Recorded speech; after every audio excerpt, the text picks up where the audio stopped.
The unseen expansion. The Intergalactic Council had always prided itself on maintaining control over the lesser species in the galaxy. It was a coalition of the most powerful and technologically advanced civilizations, wielding dominance over vast territories and imposing their will upon any species that dared to challenge their authority. For decades, they had observed Earth, a relatively insignificant planet orbiting an unremarkable star. To the Council, humans were nothing more than a curious anomaly, a species that had evolved rapidly but remained far behind in terms of galactic influence. Yet, despite their apparent inferiority, humanity was proving to be an annoyance. They had been expanding quietly, pushing into sectors the Council had long claimed as their own. It began with small outposts, research stations, and colonies on distant moons and planets. At first, the Council dismissed these moves as inconsequential. After all, no species had ever posed a real threat to their supremacy. But the humans were different. Their expansion was slow, methodical, and deliberate. They established trade routes that bypassed the Council's control, began mining operations in resource-rich regions, and even sent exploratory fleets deeper into the galaxy. The Council's frustration grew. What had once been a minor irritation was now becoming a problem they could no longer ignore. The final straw came when humanity set up a heavily fortified outpost on the edge of a disputed territory. This outpost was small in comparison to the grand stations of the Council, but its location was critical.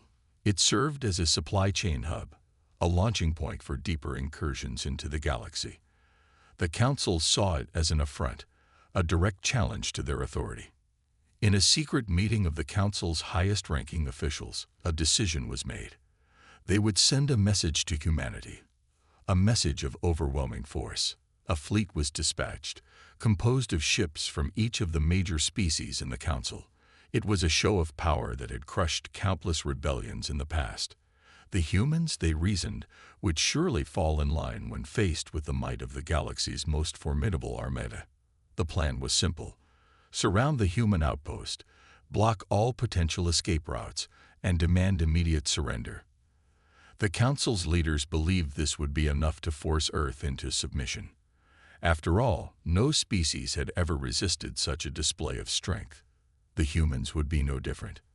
As the fleet arrived, they formed an unbroken wall of ships around the outpost, their weapons trained on the human defenses. The Council's flagship broadcast a message to the human base, a demand for unconditional surrender. The terms were clear. Capitulate now, or face total destruction. There would be no negotiations, no compromises. And so, the Council waited for the humans to respond. The cold silence. The minutes stretched into what felt like an eternity for the Intergalactic Council fleet. They had issued their ultimatum to the humans, a simple and direct demand for unconditional surrender. Victory seemed all but certain. After all, the Council had crushed countless lesser species in similar displays of force. And yet, the only response from the humans was an overwhelming, deafening silence. Inside the command center of the Council's flagship, the atmosphere shifted from confidence to confusion. The Council leaders exchanged uneasy glances.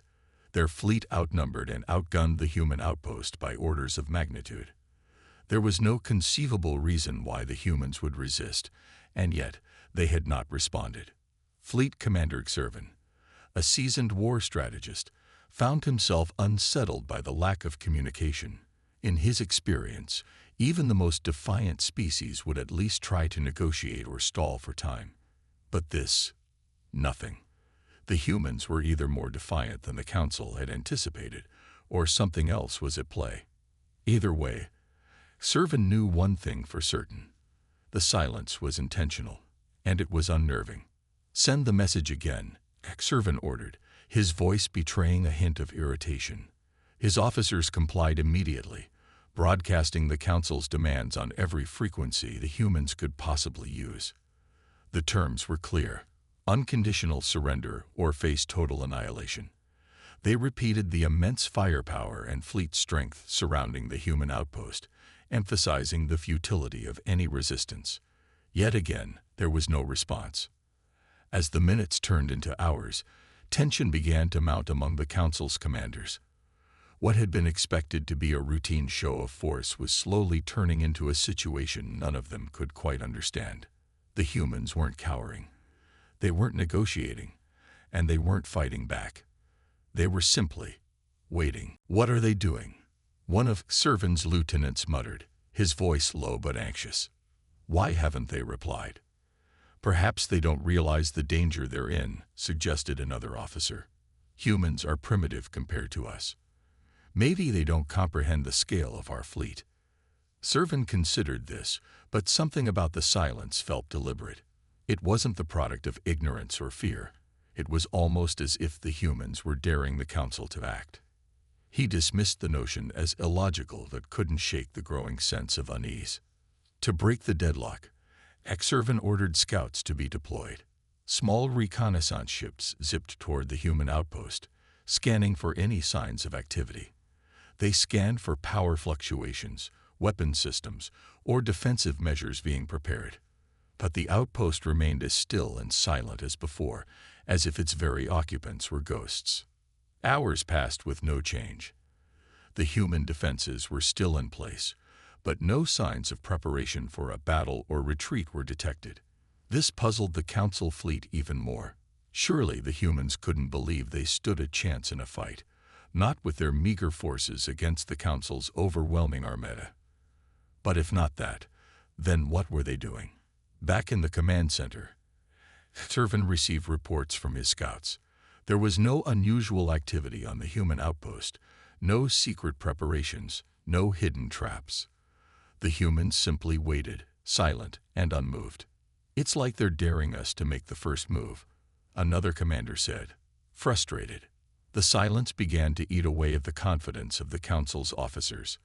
What was meant to be a swift and decisive action was turning into a psychological game, one the humans seemed strangely prepared for. The more time passed, the more the Council's commanders began to question themselves. Were the humans really so defiant that they would rather face certain death than surrender? Or did they have some hidden strategy that the Council hadn't accounted for? Paranoia began to creep into the minds of the more junior officers. They whispered among themselves, theorizing that perhaps the humans had some hidden weapon, some unanticipated countermeasure. Servan, however, was not one to fall prey to speculation. He was a tactician, a strategist with decades of experience in warfare. He had seen species far more advanced than the humans try to resist the might of the Council, only to be crushed swiftly and mercilessly. But this situation was different, and he knew it. The silence was not normal. He called a meeting with the Council's senior commanders, hoping that a discussion would clear the growing uncertainty. "They're stalling," one commander declared confidently. "It's a tactic. They know they can't win, but they're trying to buy time. Maybe waiting for reinforcements, or hoping we'll grow impatient." Another commander disagreed.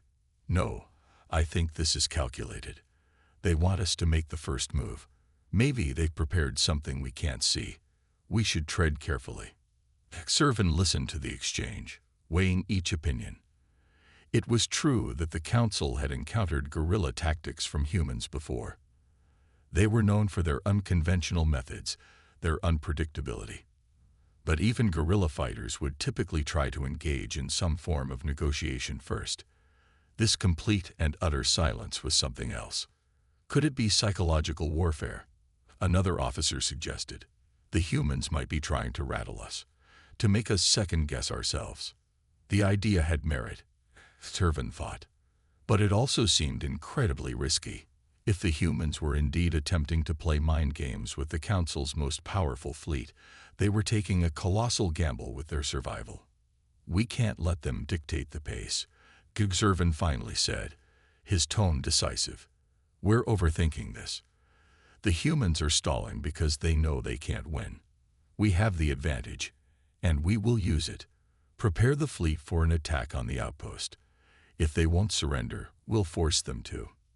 The commanders nodded, though there was an undercurrent of reluctance in the room. They all felt it, the strange, unsettling aura that the human silence had created. Still, the Council had come this far, and retreat was not an option. The preparations for the attack began in earnest. The fleet moved into position, surrounding the human outpost more tightly. The massive Council warships loomed over the outpost like titans preparing to strike. Exervan watched the monitors closely, expecting some form of response from the humans. But there was nothing. No communication, no defense protocols being activated, just the same eerie silence. The thought was quickly dismissed. It was too late for doubts. The attack would proceed as planned. And yet, the silence hung in the air, heavier than ever before, filling the void with a quiet defiance that shook even the most seasoned warriors. The calm before the storm. The Council fleet was now fully arrayed, an overwhelming armada that dwarfed the lone human outpost. Its ships, gleaming and immaculate, hovered in perfect formation, each one bristling with advanced weaponry capable of obliterating entire planets. From the smallest frigates to the immense dreadnoughts, every vessel stood at the ready, engines humming, shields primed, and weapons charged. Yet, despite the fleet's seemingly invincible might, a tension lingered, one that no commander, soldier, or crew member could quite shake. Inside the command center of the flagship, Fleet Commander Exervan stared at the view screen, his eyes fixed on the image of the human outpost. It still floated quietly in the void of space, unchanged and unmoving, almost as if it had accepted its fate. But Exervan was no fool. He knew the humans better than most, having studied their peculiar history of conflict, rebellion, and survival. And if there was one thing he had learned, it was that the humans rarely accepted anything without a fight. But why the silence? Why no response, no pleas for mercy, no desperate last-minute attempts to negotiate? Exervan's instincts screamed that something was off, yet the logical part of his mind dismissed those thoughts. The humans were outnumbered, outgunned, and isolated. They had no allies, no backup fleets waiting in the wings. This should have been an easy victory. The countdown to the fleet's attack began ticking away. The moment of decision had come. Exervan glanced around at his officers, each of them tense, waiting for the final order to unleash their destructive power. He knew his duty, knew that this show of force was essential to maintaining the Council's dominance across the galaxy. If even a single species, especially one as defiant as the humans, was allowed to resist, it could inspire rebellion elsewhere. That was a risk the Council could not afford. Still, something gnawed at Exervan's resolve. The silence was too calculated, too deliberate. The humans weren't panicking or scrambling for survival. They were waiting. But for what? "Commander, the fleet is in position," one of his officers reported. "Weapons are fully charged. Shields are at maximum strength. We're ready to engage on your command." Exervan nodded but remained silent. He stared at the outpost, his mind racing with possibilities. He considered ordering another attempt at communication. But what would be the point? The humans had made their position clear by not responding. They had chosen silence. All that remained was for the Council to make the next move. Begin the assault. Exervan ordered, his voice firm. At his command, the entire fleet sprang into action. The first salvo of plasma torpedoes and energy beams streaked across the empty space between the Council ships and the human outpost, their brilliant trails lighting up the darkness like falling stars. The outpost was still, silent, almost fragile in comparison to the destructive force bearing down upon it. For a moment, Exervan watched in grim satisfaction. This was how things were meant to go. The Council would demonstrate its overwhelming power, the humans would be obliterated, and any surviving species would think twice before defying their rule. But just as the Council's weapons were about to strike the outpost, something happened that no one in the fleet had anticipated. The outpost shimmered. It was a subtle thing at first, a barely noticeable ripple in the surrounding space. Exervan squinted at the view screen, wondering if there was some kind of distortion, but before he could make sense of it, the ripple intensified. The very fabric of space seemed to warp around the outpost, distorting the stars and the blackness of space into a strange, undulating pattern. It was as if the outpost was no longer entirely anchored in the physical realm. "Sir, we're detecting massive energy readings coming from the outpost," an officer shouted, panic creeping into his voice. Zervin's stomach dropped as he turned to look at the data streaming in. The outpost was suddenly alive with power, but not in any way they had ever seen. This wasn't a defensive shield or a conventional energy signature. Whatever was happening, it was something far beyond their understanding. "Full scan, now," Zervin barked. The officers scrambled to obey. But even before the scans were complete, the first salvo of the Council's weapons struck the outpost, or rather, they should have. Instead of impacting and detonating as expected, the torpedoes and energy beams vanished. They simply disappeared, as if swallowed by the distortion surrounding the outpost. The ripple in space intensified, expanding outward in waves that pulsed with a strange, otherworldly energy. "What in the name of the stars is happening?" one of the officers whispered, his voice barely audible over the rising tension. Zervin felt a cold sweat break out on the back of his neck. This was impossible. Nothing should have been able to absorb that kind of firepower, let alone nullify it entirely. And yet, the human outpost remained untouched, unharmed, and terrifyingly silent. "Are we dealing with some kind of advanced shielding technology?" one of the senior commanders asked, his voice shaking. "There's no record of the humans having anything like this." "No," Zervin replied quietly. "This is something else." As the commanders frantically debated their next move, the ripple in space around the outpost began to grow, expanding outward like a living entity. It spread with terrifying speed, engulfing the nearby stars and council ships in its path. The energy readings were off the charts, unlike anything the Council had ever encountered. "Commander, we're losing contact with several of our ships on the perimeter," another officer reported, panic in his voice. "The ripple is consuming them." Zervin's heart raced as he watched the screen in disbelief. The ripple wasn't just a distortion. It was an anomaly in space itself, devouring anything it touched.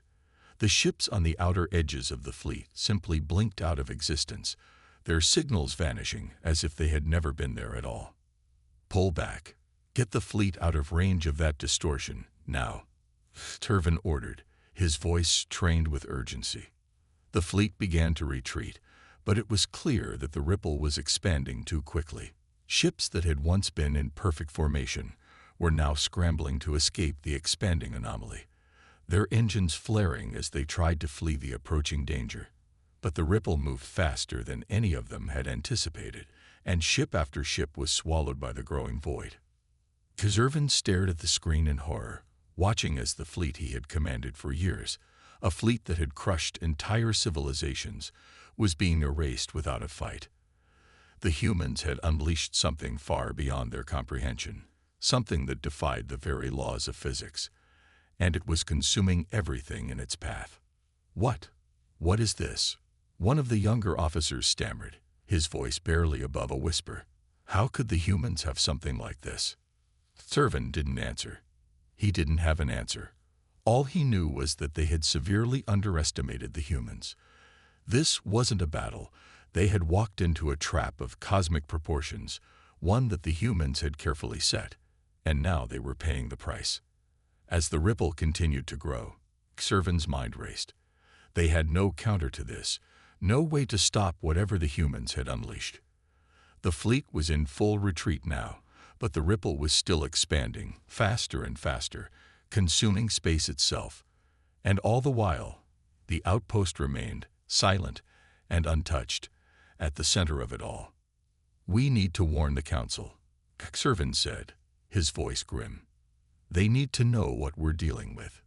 But even as he gave the order, he knew it might already be too late. The silence that had unnerved them from the beginning wasn't a sign of human fear or hesitation. It was something far worse. It was the quiet before the storm that would change the balance of power in the galaxy forever. And as the void closed in, Servant could only watch in helpless horror as the fleet, the Council's greatest weapon, was torn apart by something they could not understand, unleashed by the one species they had believed they could control. The silence had been their warning, and they had ignored it. The echo of defiance. The void of space seemed to tremble, as if reality itself was on the verge of breaking. Commander Servant stood motionless, his eyes glued to the holo display in front of him. Ships, entire dreadnoughts that once symbolized the might of the Galactic Council, vanished one by one, consumed by the anomaly that pulsed from the human outpost. The ripple of destruction was not just erasing them physically, but wiping them from existence altogether. There were no explosions, no debris, just a growing emptiness where ships had once been. It wasn't just a military defeat. It was a massacre on a cosmic scale. "Commander, we've lost the 12th Division. There's nothing left." A voice crackled over the comms, barely concealing the fear. The officer's face appeared on screen, pale and drenched in sweat. Behind him, other crew members moved frantically, their once composed and efficient movements devolving into panicked chaos. "Maintain formation and continue the retreat." Servant barked, trying to regain control of the situation. But deep down, he knew there was little they could do. The ripple, the void, was expanding faster than their ships could escape. What was once a calculated maneuver had now spiraled into sheer desperation. The outpost itself remained eerily calm. It hung silently in the void, unchanging, while the Council's fleet disintegrated around it. To Servant, it seemed almost mocking, as though the humans had planned this from the very start. But how? How could such a technologically inferior species possess this kind of power? "Sir," another officer spoke up, his voice trembling. "We're detecting an energy surge from the outpost again. It's larger this time." Servant's heart sank as he turned toward the view screen. The anomaly was intensifying, growing stronger with every second. His mind raced. They had no weapons capable of countering this, no defenses strong enough to shield them from it. And now, even retreat seemed futile. The ripple was consuming everything in its path. "Send a distress signal to the Council," Servant ordered, his voice low but steady. "They need to know what we've encountered here." "We've already sent multiple transmissions, Commander," the communications officer replied. "But there's no response. The anomaly might be interfering with long-range communications." Servant swore under his breath. They were isolated, alone in the void with no hope of reinforcement. His once mighty fleet, the pride of the Galactic Council, was being devoured by an enemy they had severely underestimated. As the minutes dragged on, more ships disappeared into the ever-expanding anomaly, their signals blinking out one by one. What had begun as a show of overwhelming force had now devolved into a nightmare, a slow, methodical erasure of everything the Council had built. "Commander," one of the science officers spoke hesitantly, "I think I've found something. It's not a weapon. It's a tear in space-time itself." Servant turned sharply. "Explain." The officer's hands moved rapidly across his console, pulling up data streams and visual models.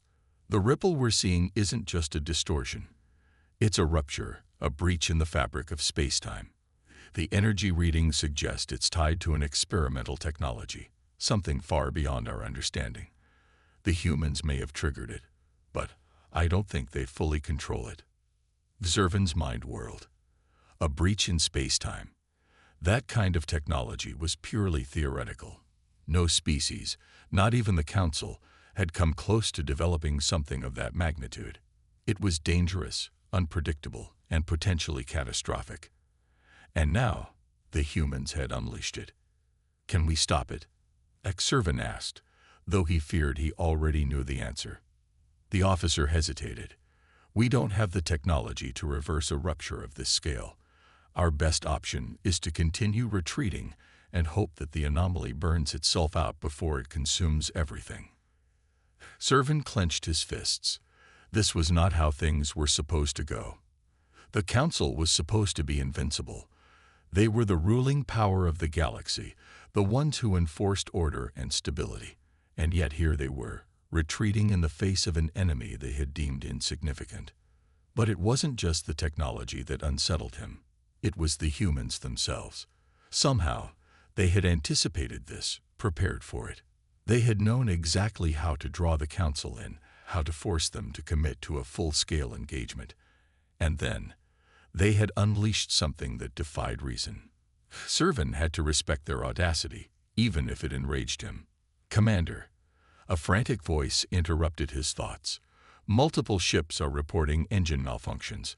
We're not going to be able to escape at this rate." Panic rippled through the command deck as officers scrambled to analyze the situation. It wasn't just the anomaly that was the problem anymore. The ripple was causing system-wide failures across the fleet. Engines sputtered, shields flickered, and communication channels crackled with interference. "We can't outrun it," one of the commanders said, his voice heavy with defeat. "It's too fast." Zervin's heart pounded in his chest. He was out of options. They couldn't fight. They couldn't flee. The ripple was closing in, and soon there would be nothing left of the fleet but empty space. "Prepare the escape pods," Servin ordered grimly. "Evacuate as many as we can."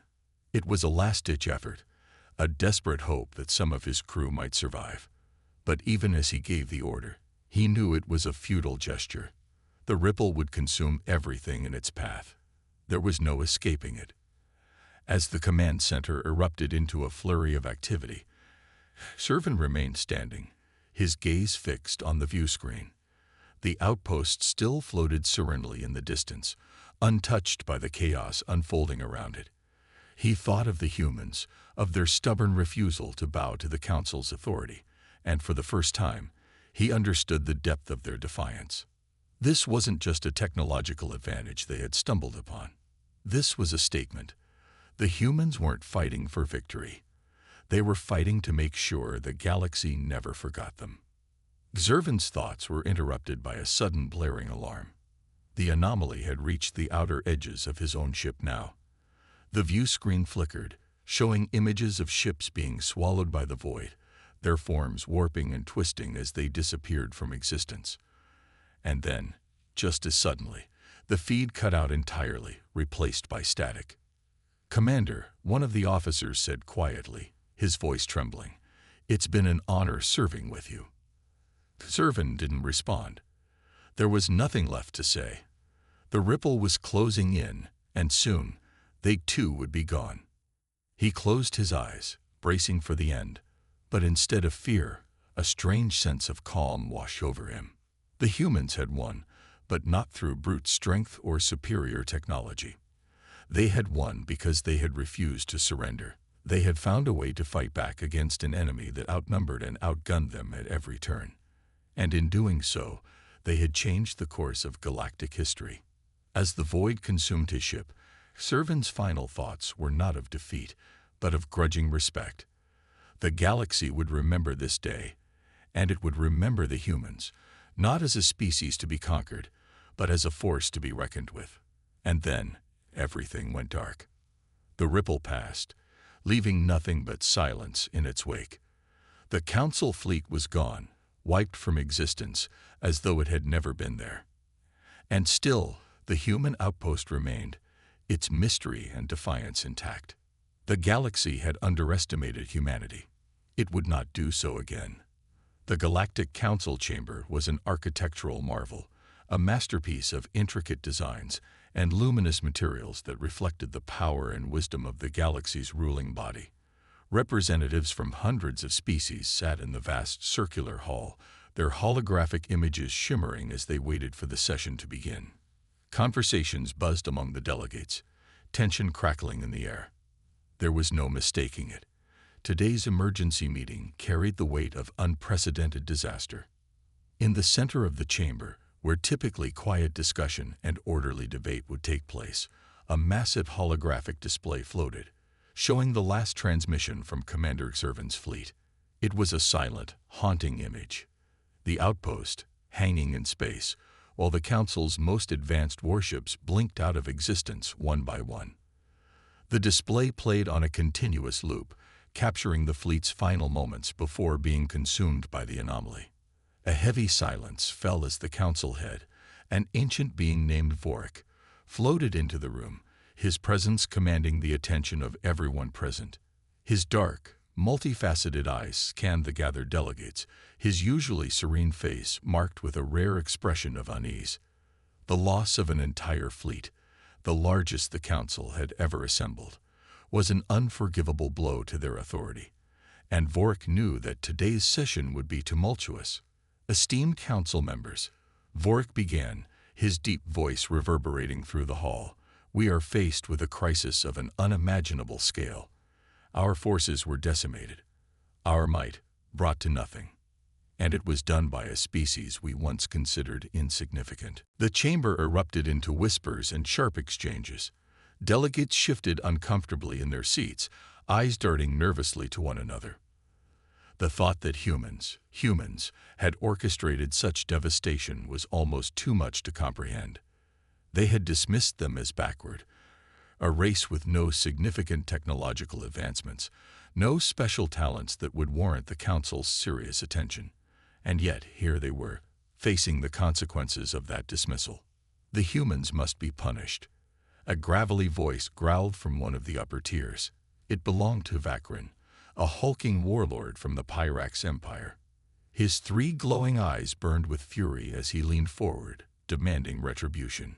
They have defied us, humiliated us. We cannot let this insult stand. Several other voices joined in agreement, nodding and murmuring.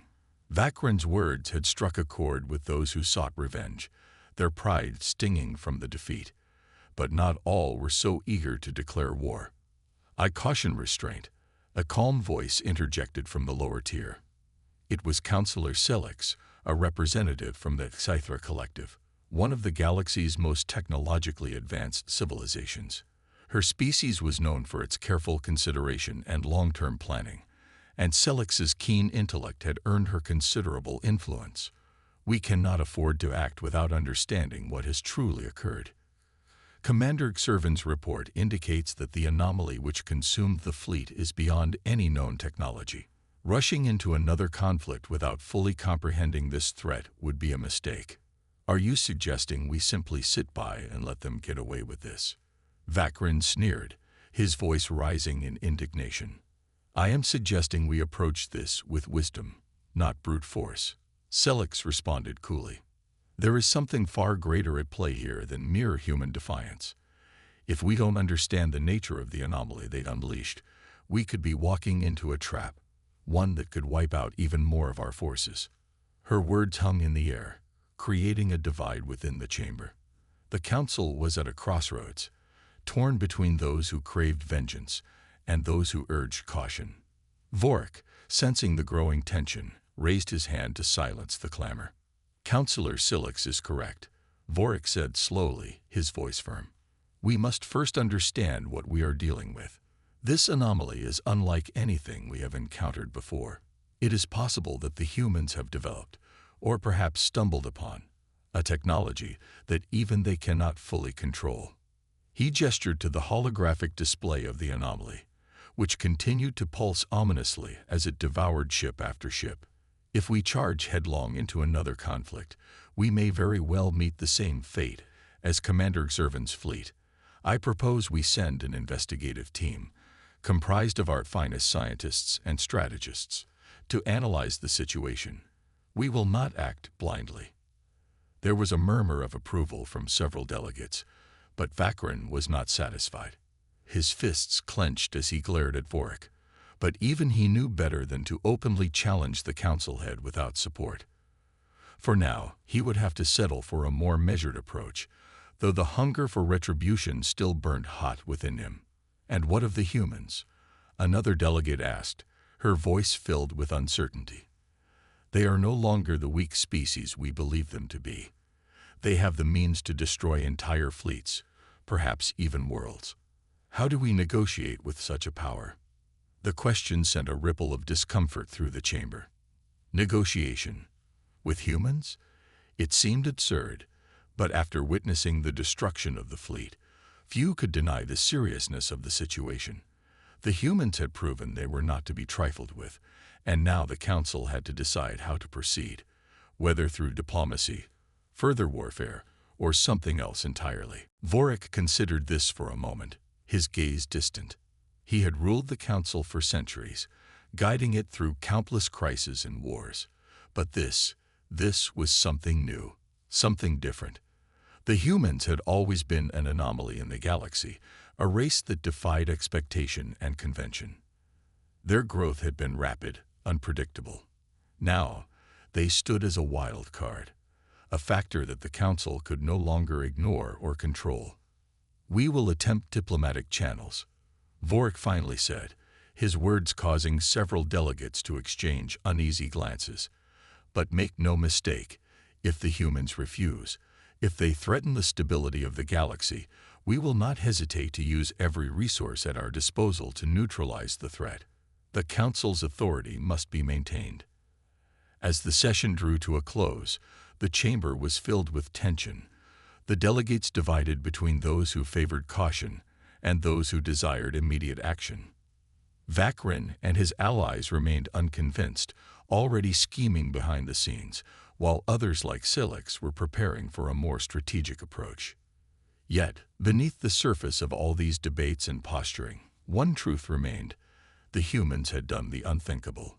They had defied the Council, and they had won, at least for now. On Earth, the air was still as the sun set over the sprawling cities. In the heart of a heavily fortified underground complex, a group of humans gathered around a holographic display of their own. It showed the same scene that played out in the Galactic Council: the outpost, the anomaly, the obliteration of the Council fleet. Only here, it was accompanied by smiles of grim satisfaction. Operation Echo was a success, one of the engineers said, leaning back in his chair. They never saw it coming. General Aria Calder, the leader of Earth's defense forces, nodded as she observed the hologram. "We've bought ourselves time. But the Council isn't going to take this lying down. They'll come back," another officer said, "with more ships, with more firepower." Calder turned, her eyes hard but resolute. "Let them. We've survived worse. And now they know. We're not just another species to be subjugated. If they want a war, we'll give them one. But on our terms." The room fell silent as her words sunk in. Earth had sent a message to the galaxy, loud and clear. Humanity would not be conquered. And whatever came next, they would face it together, united by the defiant spirit that had carried them this far. The reckoning had begun, but for now, humanity stood ready. As the stars glittered overhead, Earth waited, the calm before the inevitable storm.